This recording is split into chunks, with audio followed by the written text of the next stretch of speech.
3 copies of Treasure Cruise in his list. Okay, that is something that we don't see very much. 1 copy of Murderer's Cut. These decks often have, 4 copies of Murderer's Cut, 3 copies of Murderer's Cut, so you can definitely afford the delving. It's just whether or not you'd rather a removal spell or a card drawer. Robert, and I think this is why Glenn is playing against Robert, who is 6-0-1, which is why Glenn doesn't get to draw this round. Yeah. That would explain it, because Robert's still in a position to, at best, have to win in and cross his fingers next round. Recap, we are here on game 3. Glenn with an Anafenza, so we're going to recap. He is going to Thoughtseize Robert. Robert just has a basic forest in place that's going to miss. Robert with 4 lands in play, a basic forest in hand, and 2 Sylvan Caryatids in play, so just mana on his side. On Glenn's side, he has a Sylvan Caryatid, a Satyr Wayfinder that has found a land, and only 3 lands in play.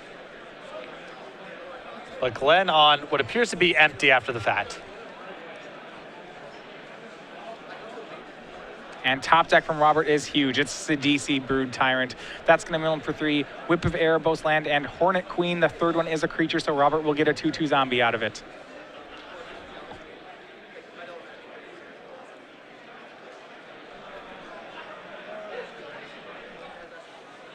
All right, well, Glenn gets to scry here off a temple. He does have cards in hand, it looks like, as opposed to Robert. Just lands. This is one of those games where both players are pretty close to a parity. Robert with definitely an edge as things currently stand because of the Sidisi, but a big draw from either player can blow the game wide open. Yeah, well, if Glenn's going to get a big draw, it's going to have to be soon. Sidisi hits again. This time it hits Satyr Wayfinder, so he'll swing in for 5. 2 of it will get blocked by Sylvan Caryatid, but you have to think Sidisi will make her way through. Glenn will take damage, but he does take 3. Robert is amassing an undead army. Glenn is going to need an answer. Got to feel like Hornet Queen's where Glenn would like to start. Start and finish, get in between. I would just every turn of the game for forever. Yeah, that'd be great. I guess you could throw in some Doomwake Giants. I would accept that. But they'd have to come in a pair. It's going to be Whip of Erebos from Glenn.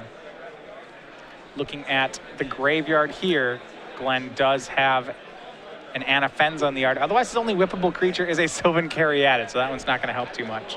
Another update from the floor. Jerry Thompson has won his match. He's now 8-0 and will be playing in the top 8 tomorrow morning. Yeah, that 8-0 is a lock.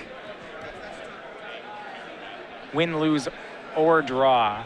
I'm pretty sure it's almost certain the player starting 8-0 will be able to get in on a 9-round tournament. And here comes the army again. Sidisi milling 3 more. Hits again. This time 2 creatures there along with an Ashiok. Glenn's gonna chump with this Satyr Wayfinder so that he can start whipping things.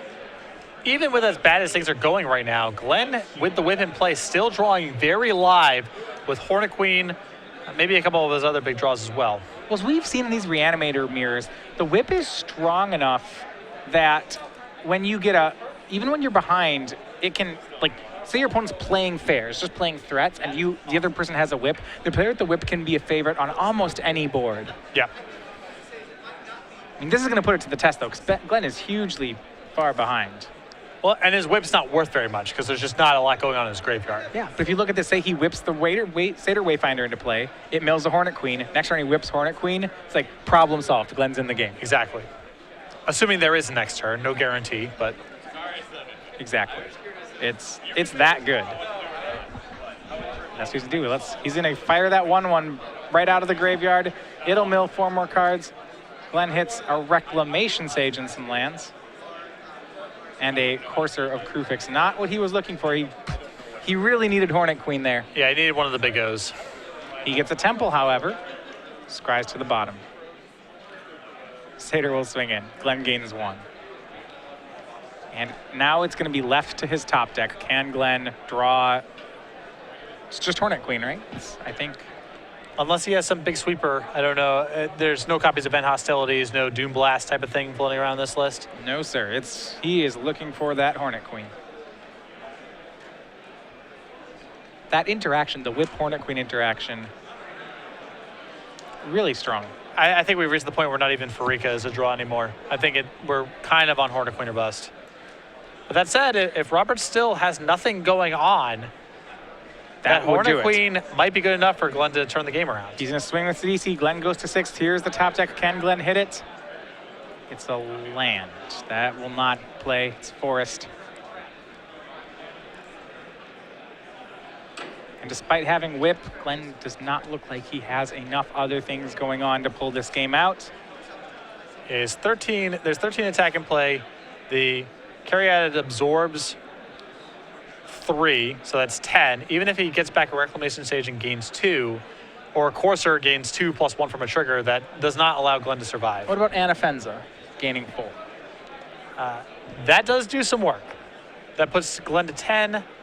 I still think he's... No, I think Anafenza gives Glenn one more turn. And that'll do. Anafenza swings in. Robert will take 4. He goes to 14. Glenn up to 10. Another land from Glenn. That one's Urborg. And still nothing, just lands. Robert, 3. He has 4 zombies and a Sidisi. So Caryatid actually can block whatever Glenn wants it to block at the moment. Sidisi does not make a zombie. Yeah. It'll block a zombie. Glenn going to 1 here. Taking 9. But if he can top deck Hornet Queen, it's still good enough. Yeah, that's how ridiculous this is. And it's another copy of Whip of Erebos. That I think he's reached his last freebie.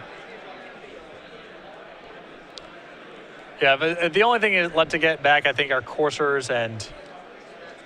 There's a Doom never mind. Wait, he has Doom Make. Whoa, hold on. He has Doom Make Giant. He can cast the second whip from hand here.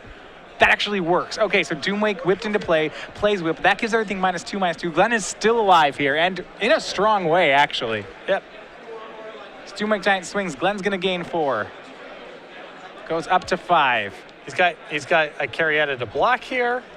He's not facing lethal this turn. So you're saying there's a chance. So I'm saying there's a chance. Here comes Sidisi, back to work. It starts milling creatures again. Another zombie for Robert. Whip is just that good here. This is ridiculous that he's still alive. Yeah. Glenn's drawn nothing.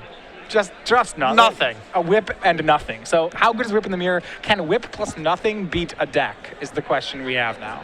Sidisi's been in play unchecked for 4 or 5 turns at this point. 6. 6. He made 4 zombies, and then he missed, and now he hit again. That's the 6th activation of Sidisi.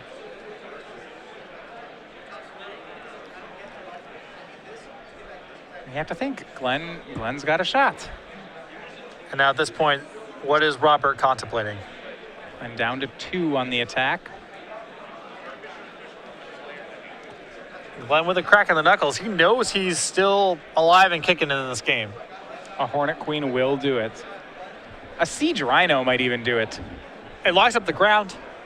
Robert can't attack. Yeah, I think a Siege Rhino is fine now. Now that all the zombies are gone. And it's Satyr Wayfinder.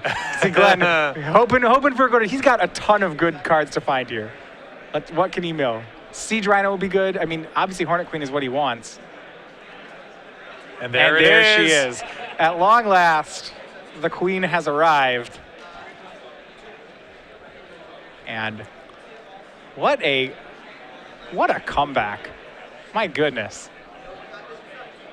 If this sticks, and I think it will. Yeah, this is just a testament to the power level of Whip in this matchup. I mean, Glenn's had nothing going for so long. Here we go. Hornet Queen swings in.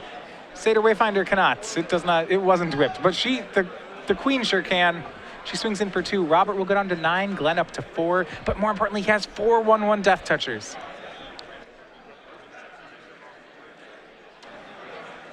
And to be fair, all it takes from Robert is a Doomwake Giant. And I think Robert has it if he gets Doomwake. There's 4 copies in Robert's list. We've seen a couple of them milled over. 1, 2, 3, 4, 5. And then 4. Yeah, there it is. Wait. It's not dead. It's not dead. It's not dead, but he's back. He needs to have like another Hornet Queen. Yeah. Back and forth they go. Here they come in. Sidisi's a 3-3. The Zombie's a 2-2. Glenn has to block one of them. He's going to lose his Wayfinder no matter who he blocks because it's shrunk down to a 0-2. It's going to jump in front of Sidisi. Probably.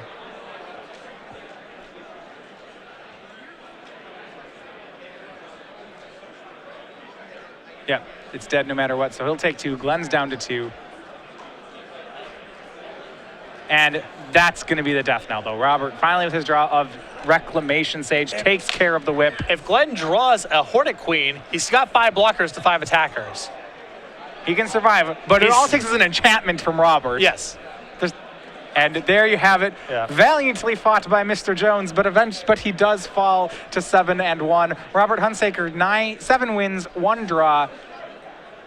He's got to hope it's good enough for top 8, but there's still question marks. Yeah, Glenn is going to be in win-in territory next round.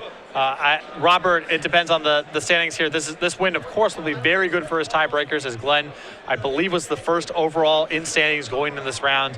We'll just have to see how the math looks because there's going to be a lot of fuzziness at the top of the standings, and we predict that it's going to require really competitive records to make the top 8, so it's possible X 0-2 may not be good for Robert. He may be in a position to have to play next round.